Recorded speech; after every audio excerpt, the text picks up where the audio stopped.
of patience. At our current pace, we expect to expand our beta in a notable way very early next year, in the late January-February timeframe. If that sounds interesting to you, head over to starlink.com and sign up. We're just over 4 minutes away from liftoff. Falcon 9 is now moving into the final stages of countdown. Now at this point, the first and second stages are fully loaded with RP1 and nearly fully loaded with liquid oxygen. There's almost 1 million pounds of both of those propellants on the vehicle.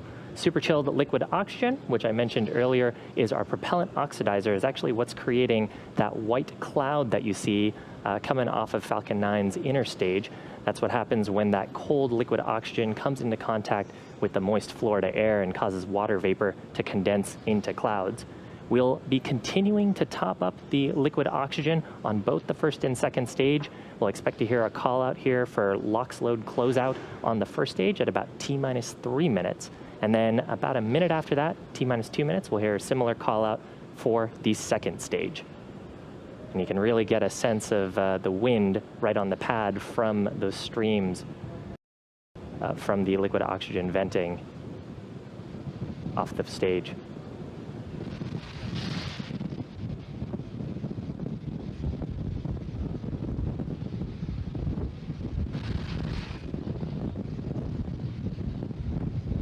Pogo bleed verification.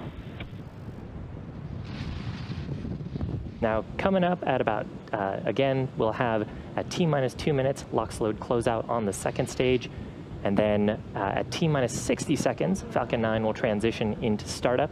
That means that the rocket's internal flight computers have taken over the launch countdown, and they'll continue to have control of the vehicle through the rest of the mission. At this point, the Starlink payload also continues to look healthy. Falcon 9 team not tracking any issues on the vehicle. The big watch item right now is the winds. They were projected to dip right around the launch window, again, about 2 minutes away from now. Keeping an eye on those, making sure that we don't violate any launch commit criteria.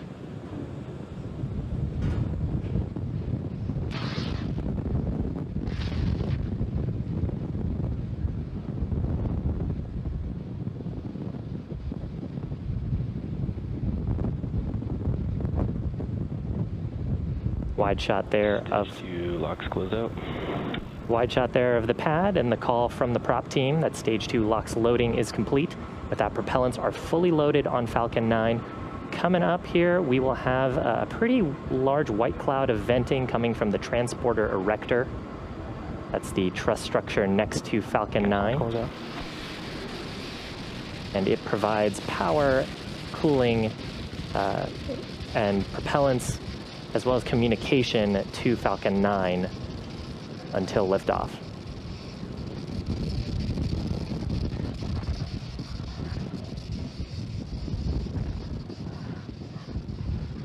So coming up, transition to startup on Falcon 9. Falcon 9's in startup. So again, that means from here, Falcon 9 will begin to pressurize those tanks, the first stage and second stage tanks with our pressurant for flight. LDs go for launch. Great news from the launch director. Stage 2, press for flight. Giving their go for flight. So with that, just 30 seconds to go. Vehicle looking healthy. Looks like we may have just squeaked in under the wind. 30 seconds and counting. Starlink satellites also continuing to look healthy. Why don't we listen in and watch terminal count?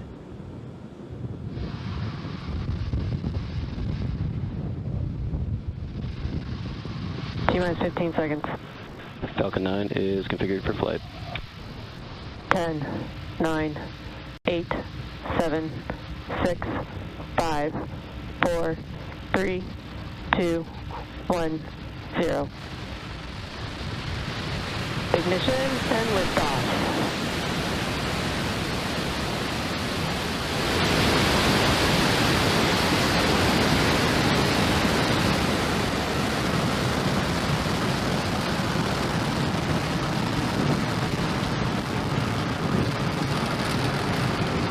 Vehicle's pitching downrange.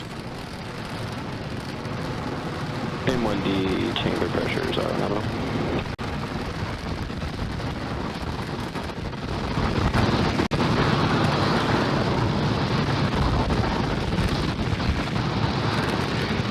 40 seconds into flight, Falcon 9 successfully lifting off from pad 40 at Cape Canaveral Air Force Station, carrying those 60 Starlink satellites into orbit.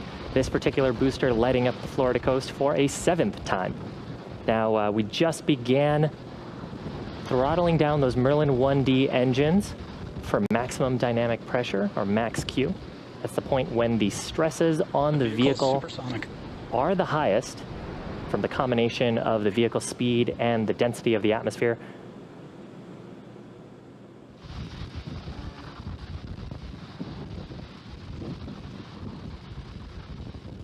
Max Q. And now that we're through the point of maximum dynamic pressure, the loads on the vehicle, the structural loads, are going to drop off as the density of the atmosphere continues to decrease. And Falcon 9 continuing to speed up. We're about a minute away from 3 events. First of those is main engine cutoff, or MECO. That's where we'll shut off those 9 Merlin 1D engines. You can actually see the plume expanding from them on your camera. We shut those down. Engine chill started. In preparation for stage separation. That's where the first and second stages will separate from each other. First stage continuing on a parabolic arc to make its way back to the drone ship, while the second stage continues on to the third event, second engine start number 1. We actually just heard the call out there for MVAC chill-in beginning. So during that third event, second engine start 1, we'll ignite the Merlin vacuum engine that'll propel the second stage along with the Starlink satellites into an elliptical orbit. And we chill in those turbo pumps with liquid oxygen just to get them ready for ignition.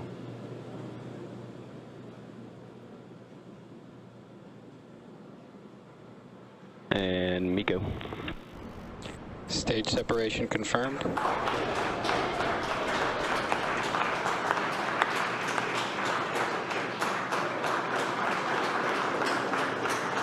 Left-hand side of your screen. Ignition. First stage separating, second stage ignition.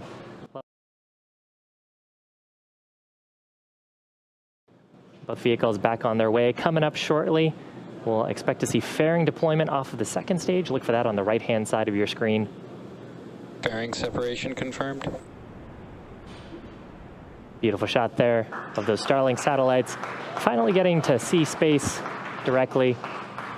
Now that we're outside of the atmosphere, we don't need those fairing halves anymore, so we'll jettison them back to Earth to recover them. As a reminder, we do have our recovery ships, Miss Chief and Ghost Searcher, waiting at the Atlantic to scoop up both of those fairing halves.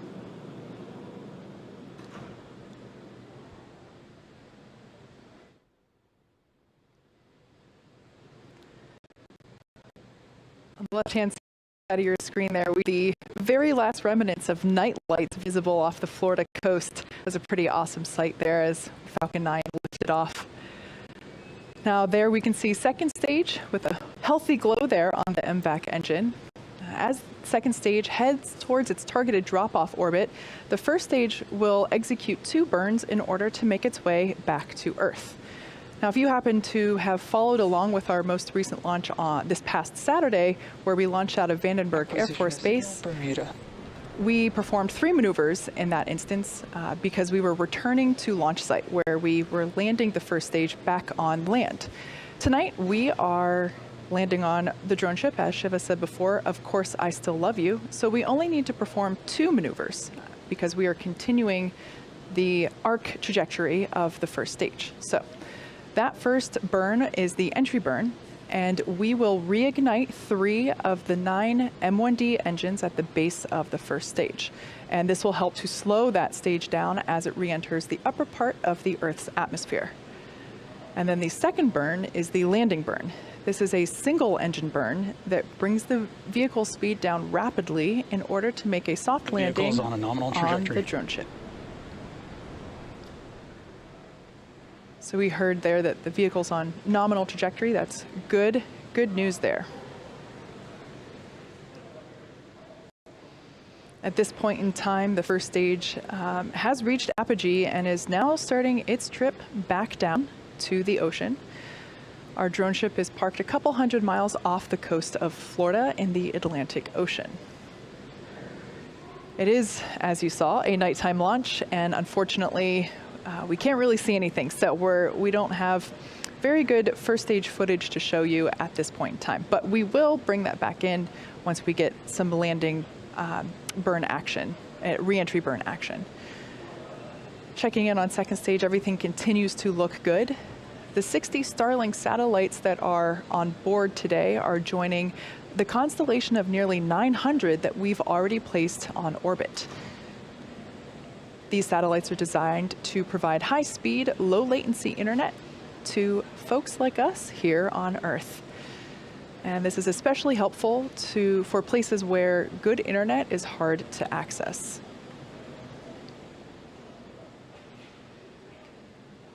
First stage is continuing to coast, and it uses nothing but grid fins for that steering, as well as occasional nitrogen gas bursts for attitude control. Stage 1 FTS saved. So on your left-hand side of the screen, yes, we will see the entry burn beginning. Entry burn startup. And entry burn has begun. And this will last for about another 20 seconds.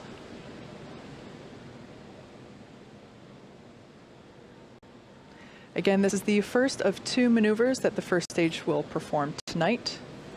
Stage 1, entry burn shutdown. And shutdown of the first stage entry burn. So Stage that 2 burn continues to follow a nominal trajectory. That burn was designed to slow the booster down significantly as it re-enters the upper parts of the Earth's atmosphere.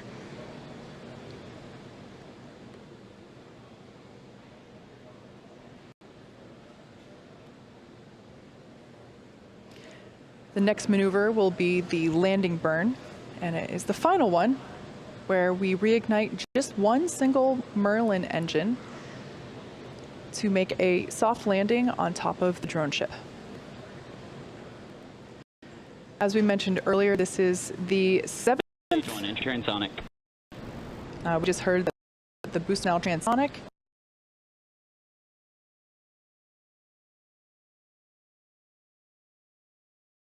As it is re-entering the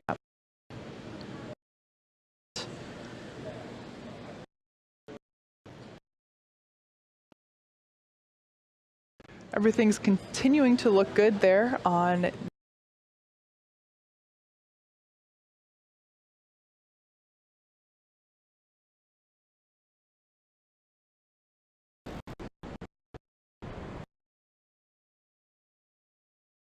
the call out that landing burn. Stage 1, landing leg deploy. Landing legs have deployed. Here it comes. All right. And for the 7th time, this Falcon has landed.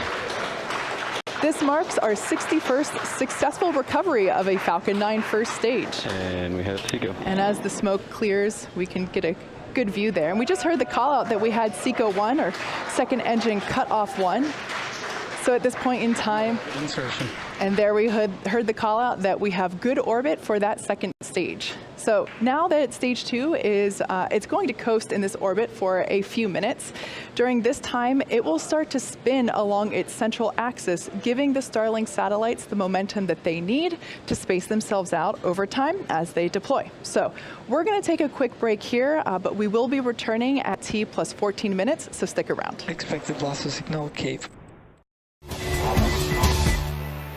Good morning. It's Wednesday, January 20th, and you're looking at a live view of Falcon 9 as it awaits its 8:02 a.m. Eastern Time launch from Pad 39A at Kennedy Space Center. My name is Jesse Anderson, a lead manufacturing engineer at SpaceX, joining you from our headquarters in Hawthorne, California.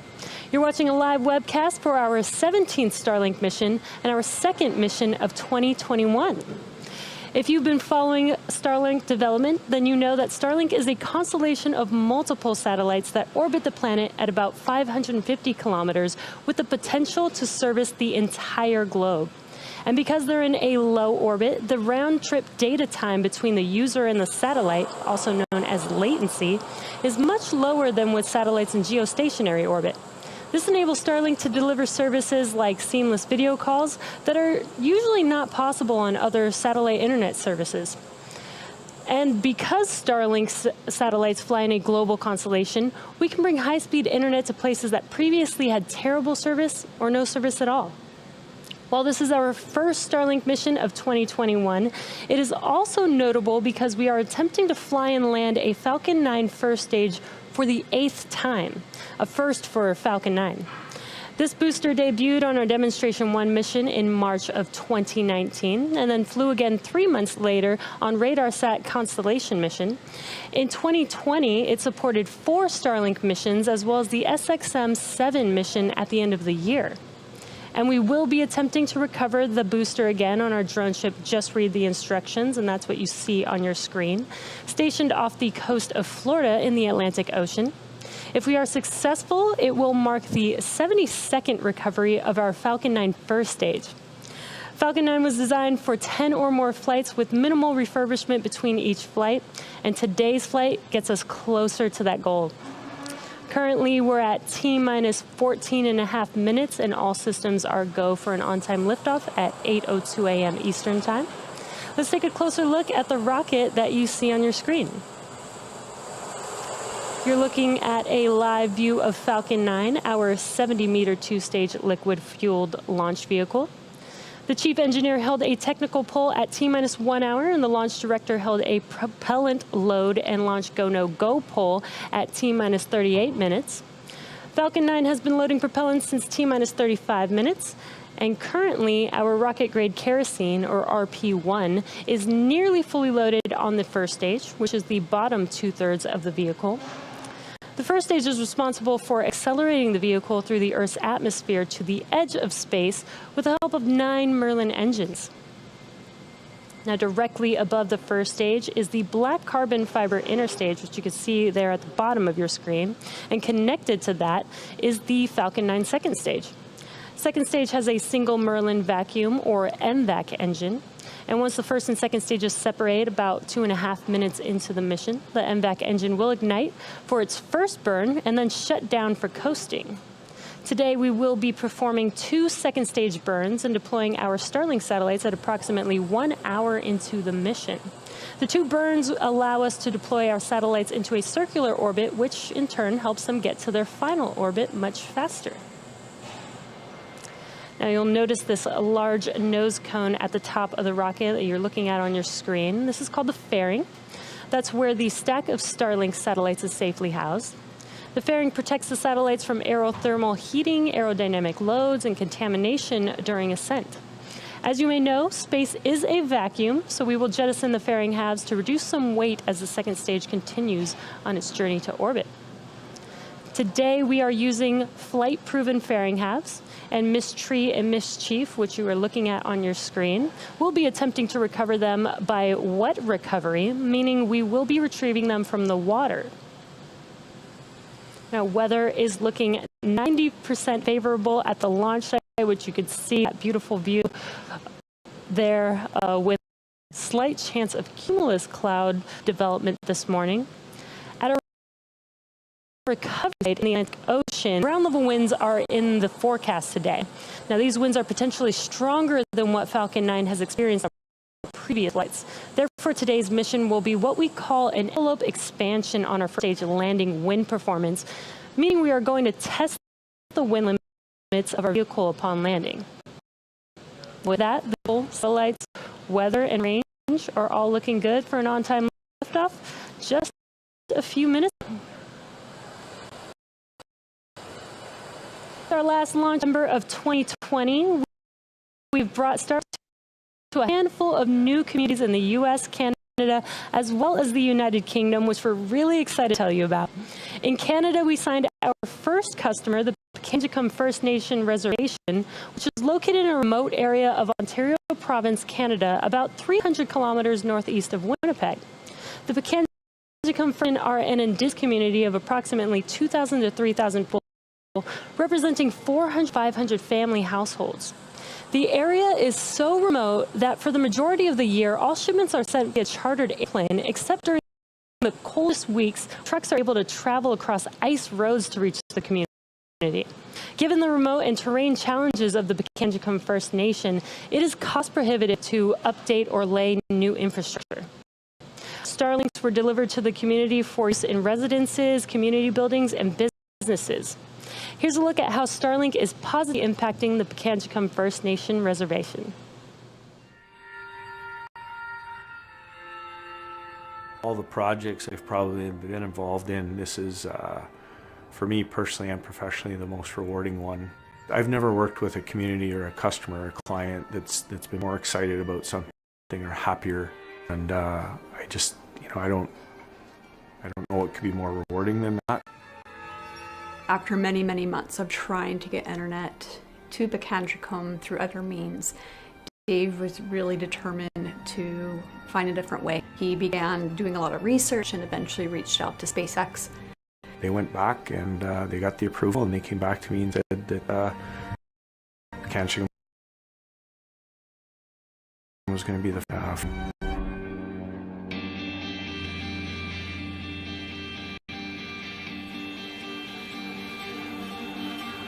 I work for Pikangikum Health Authority. I'm a community person who really believes in their community, and I hope that it gives the younger generations a little bit of hope. We're creating a pathway for the younger people. It's a long time coming. The biggest thing will be accessing services. I think that was the biggest issue for us. Better services in terms of how health is delivered remotely and education.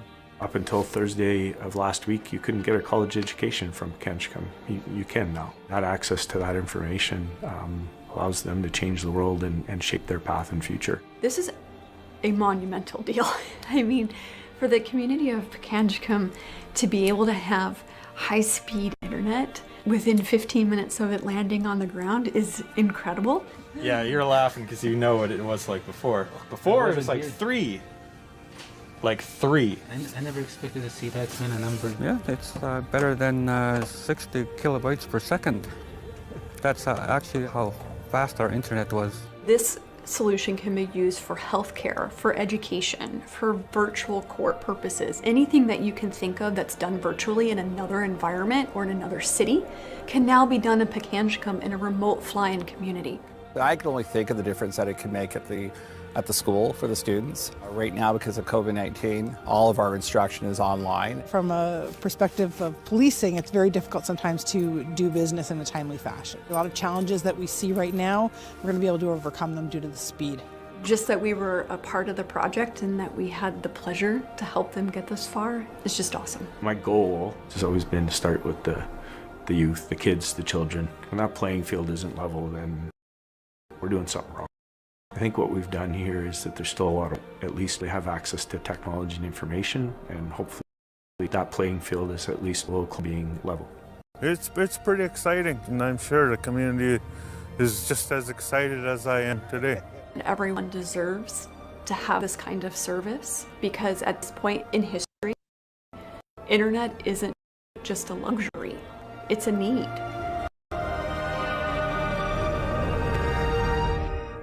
I'm just hoping that's the start of a great thing.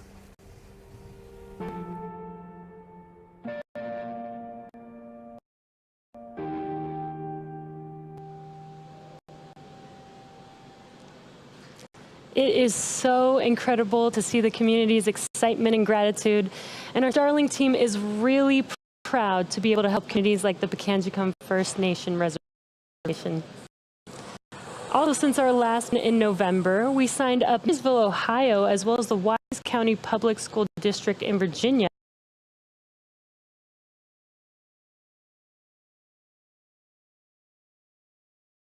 This month, did our Better Than Nothing beta program to include customers across the pond within the Northern U.S.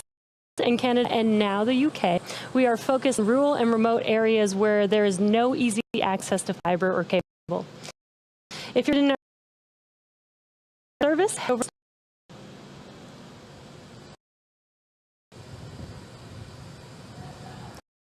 we are currently T-minus 6 minutes from liftoff, and Falcon 9 is now moving into the final stages of the countdown.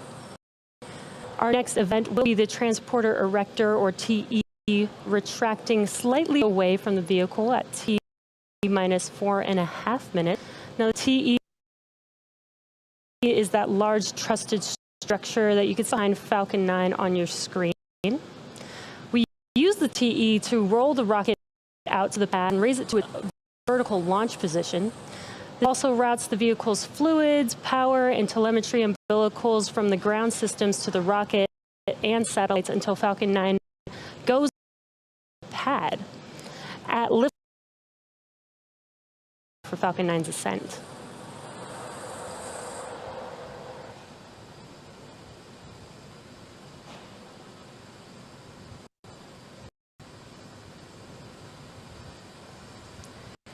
We're just under 25 seconds away from that TE retraction.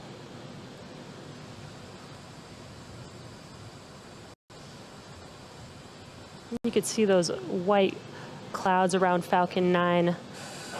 That's what happens when the LOX hits the ambient air there.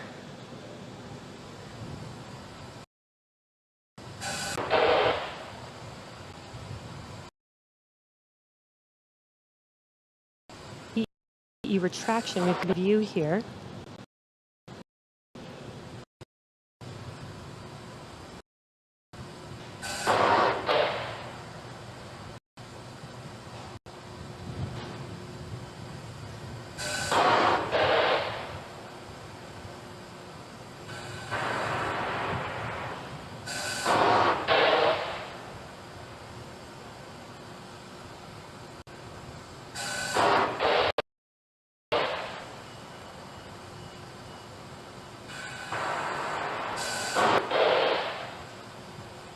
Again, what you're looking at on your screen is the top of the vehicle. And that transporter erector should be retracting here soon. And there you can see it on your screen. It looks very slow and very slight, but there it is moving back. Now the first and second stages are both nearly fully loaded with 1 million pounds of kerosene fuel and liquid oxygen. Super chilled liquid is our oxidizer, and as I just mentioned, it's what's creating those white clouds that you can see right there on your screen. That happens when it's exposed to the warmer ambient air. First stage should finish prop loading in a second here, and second stage at T-minus 2 minutes. At T-minus 60 seconds, Falcon 9 is in startup, and what that means is that the rocket's autonomous internal flight computers have taken over the launch countdown. Now they'll light the Merlin engines at about T-minus 2 seconds, and liftoff will be commanded -0. We use T-Teb as our ignition fluid, and when it mixes with oxygen, it burns a green-colored flame, so you might see a green flash near T0. Then allow fuel into the thrust chamber, and the engine comes up to power for liftoff. Now the Starlink payload continues to be healthy. The Falcon 9 team is tracking no issues on the rocket. Weather is looking great, as you can see there on your screen, and the range is green for launch.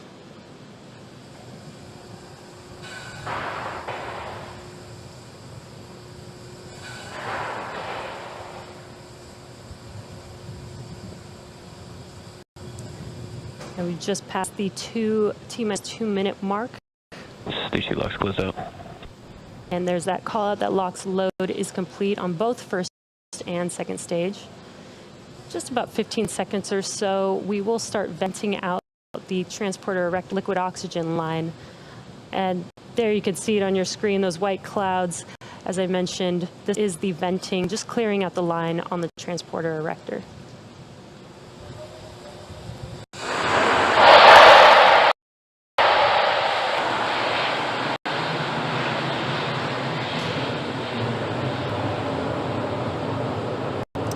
In about 15 seconds or so, Falcon 9 will be in startup, and stage 1 and stage 2 will begin pressurizing for launch.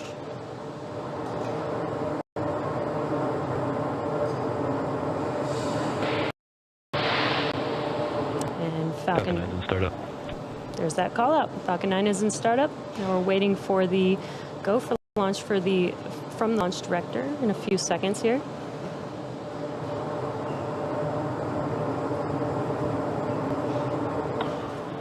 Starlink, Falcon 9, LD is go for launch. And there's that call out that we are go for launch this morning. So at T-minus 30 seconds, all systems are launch. So let's listen into the terminal count and watch as Falcon 9 takes our Starlink satellites into orbit.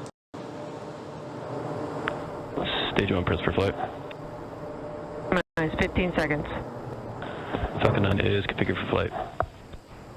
10, 9, 8, 7, 6, 5, 4, 3, 2, 1, 0. Ignition.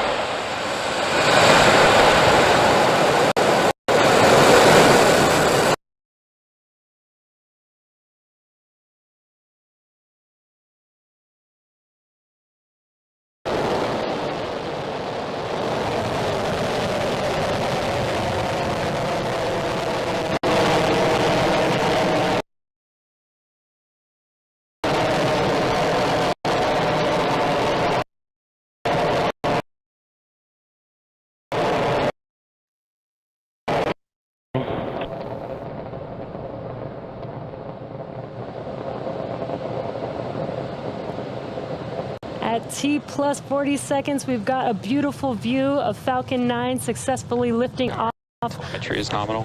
from pad 39A at Kennedy Space Center, carrying our stack of Starlink satellites to orbit. And we are throttling down the vehicle, the engines, in preparation for max Q, or maximum aerodynamic pressure. This is the largest structural that the vehicle's on ascent. So slowing down the vehicle helps us pass through this short period. Max Q. And there's that call out that we've passed through max Q.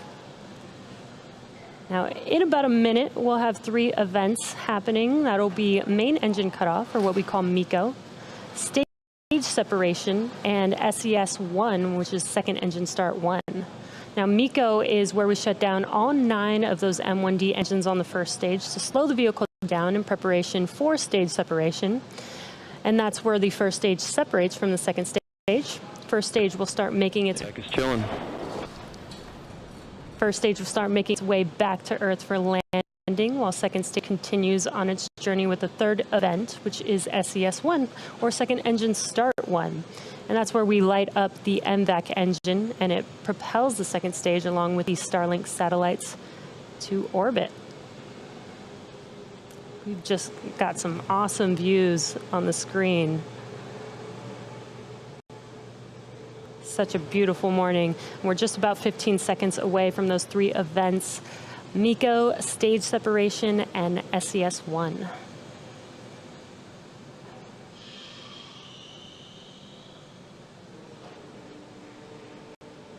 And MECO.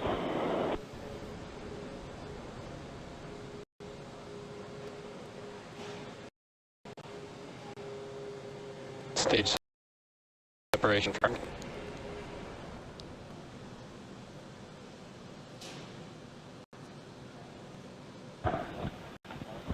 MVAC ignition and throttle up. And there you just saw MECO and stage separation. Your left-hand screen, your right-hand screen is the second stage.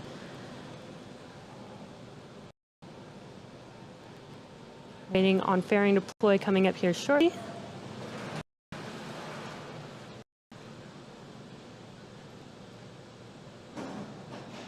Fairing separation confirmed. And there you could see the fairing halves have been deployed, and you could see them falling back to Earth. And with that stage separation, that confirms the 8th successful flight for this Falcon 9 booster on ascent. So very exciting. And as a reminder, we will be attempting to recover the fairing halves today with our recovery ships Mystery and Mischief.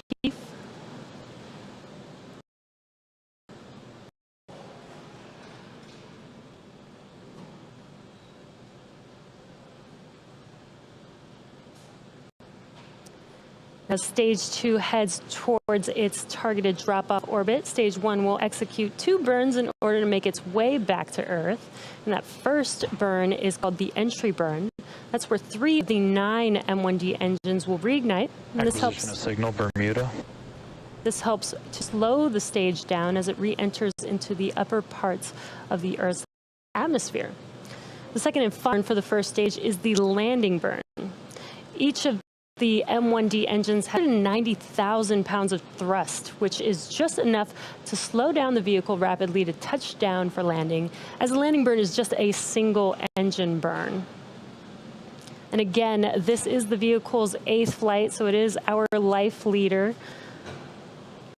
It has completed a successful ascent in stage separation, so let's see if we can land it for the 8th time, which will be a first for Falcon 9. Both vehicles are following nominal trajectory. You heard that call out, that both vehicles are nominal. Just a little over a minute away from that entry burn start on the first stage. And what you see on your screen is a view looking forward, left-hand screen. Now we've changed to the looking aft on first stage. And on your right-hand screen is a view of that MVAC engine on second stage.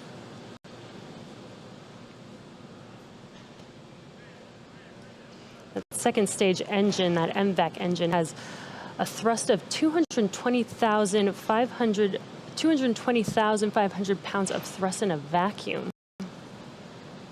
Powerful engine there.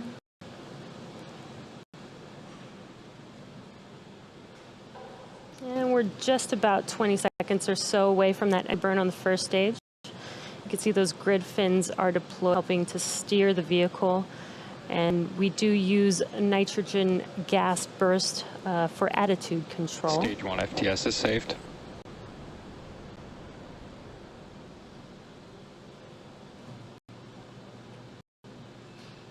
State entry burn startup. There's that call out and vol of the entry burn on the first stage on your left-hand screen. So it lasts about 20 seconds long.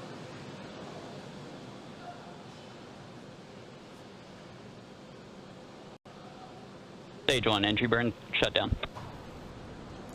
And that concludes the entry burn on first stage. And as a reminder, at our recovery site in the Atlantic Ocean, ground level winds are in the forecast today.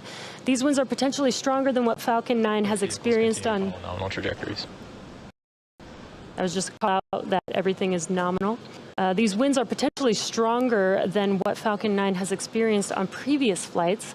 Therefore, today's mission will be what we call an envelope expansion on our first stage landing wind performance, meaning we're going to test the wind limits of our vehicle upon landing. So let's see if we can stick this landing today. Again, it also will be the 8th landing if we do land this vehicle. And we're just about 30 seconds away from that landing burn start on the first stage. And what you're looking at on your screen is a nice view of the second stage. Still looking nominal.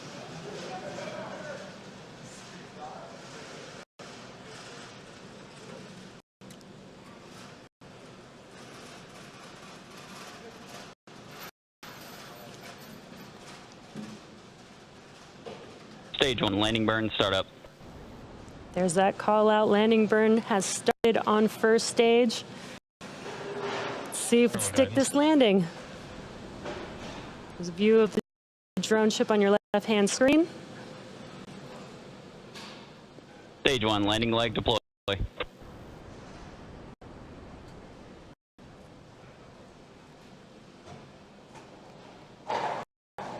Looks like we got live view on the first stage. We'll wait for confirmation. And there you can see on your screen, we have landed the Falcon 9 for the 8th time. This is our life leader. What an amazing morning. That is an awesome view. And we're just waiting for SECO 1 on second stage. And SECO.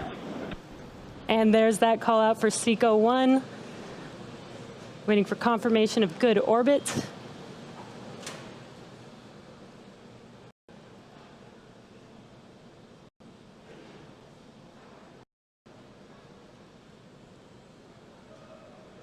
Nominal insertion.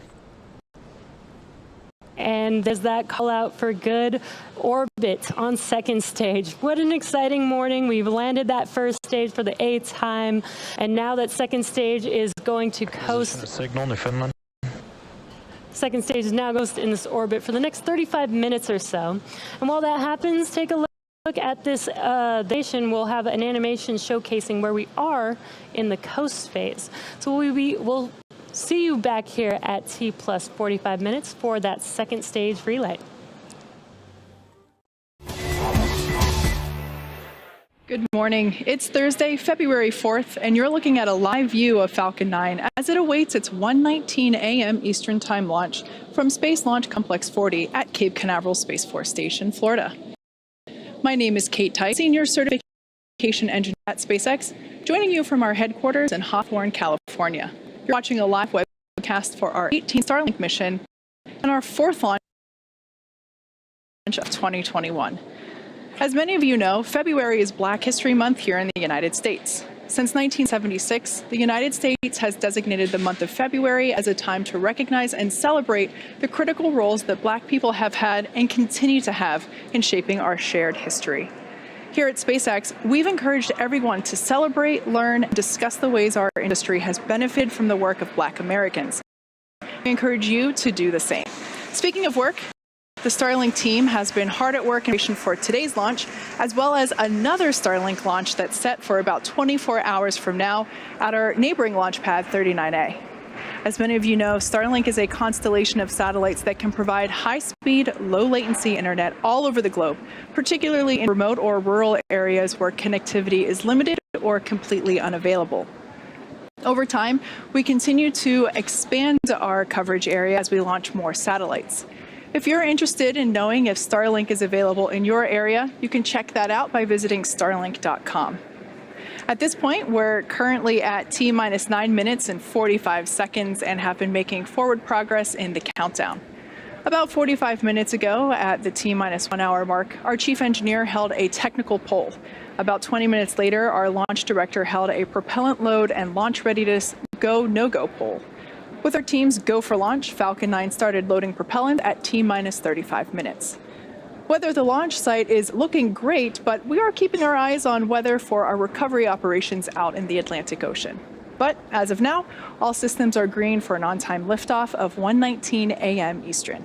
With that, let's take a closer look at that rocket you see on your screen. You're looking at a live view of Falcon 9 standing 229 feet tall, which is slightly taller than a building. Falcon 9, a reusable two-stage rocket designed and manufactured by SpaceX for the reliable and safe transport of people and payloads into Earth orbit and beyond. And if you happen to be down in the Cape Canaveral area right now, you'd notice that we have not one, but two rockets currently vertical, as you see there. One on the left-hand side is the Starlink mission that's set to take off just a couple minutes from now. And on the right is another Starlink mission at our pad 39A at Kennedy Space Center, and that mission is currently targeted to launch this Friday. These two launches will mark our 4th and 5th launches already for 2021, so clearly a busy start, but off to a great start. Hopefully you can join us for our next Starlink mission later this week. Getting back to today's mission, starting at the base of your screen, you can see the bottom 2/3 of the vehicle that's covered in soot from a previous mission. That's our first stage. At liftoff, Falcon 9's first stage has thrust greater than 5 747 airplanes at full power and 600 gallons of fuel per second. With the help of 9 Merlin engines, it is to accelerate the vehicle through the Earth's atmosphere to space and then separate from the rest of the rocket at about 2.5 minutes. From there, it'll make its way to Earth, and we're targeting a drone ship landing there you see on your screen, our drone ship, Of Course I Still Love You. For reference, our drone ships are equivalent to the size of a football field. If successful, this will mark our 74th recovery of an orbital class rocket. Above the first stage is second stage, and that has a single Merlin vacuum or MVAC engine, which ignites after the first stage separates. At full power, The Merlin vacuum engine operates with the greatest efficiency ever for an American-made hydrocarbon rocket engine. The second stage is what will carry our Starlink satellites to orbit. And there at the top of the rocket, you'll also notice the large nose cone. That is the satellite fairing. The fairing houses the Starlink satellites and protects them until the vehicle is outside the Earth's atmosphere, at which point the fairing separates to expose the satellites to space. Today, we are using a flight-proven fairing. Each half has flown once before, and we will be attempting to recover them again by retrieving them from water using vessels that you there on screen, Ms. Chief and Ms. Tree. And lastly, the large raise it to its vertical launch position. The TE also routes the vehicle's fluids, power, and telemetry umbilicals from the ground systems to the rocket and satellites until F9 goes on internal power and clears the pad. At liftoff, it will retract in order to clear the way for Falcon 9's ascent.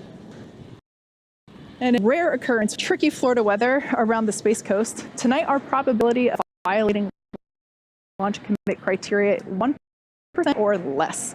But like I said, we are keeping our eye on the weather out in the Atlantic Ocean for our recovering operations. With that, the vehicle, satellites, the weather, and the range are all looking good for an on-time liftoff a few minutes from now. Starlink is now delivering beta service both domestically and users can expect to see data speeds vary from 50 megabits per second to 150 megabits per second, along with brief periods of no connectivity, and latency from 20 milliseconds to 40 milliseconds in most locations. As we launch more satellites, install more ground stations, and networking software, data speed, latency, and uptime will all improve dramatically. Starlink is available to a limited number of users at this time, but if you're interested in finding out if Starlink is available in your neighborhood, head over to starlink.com. At this point, we are at T-minus minutes and 30 seconds from liftoff, and Falcon 9 is now moving in for the transporter erector, or that TE, to retract. That's the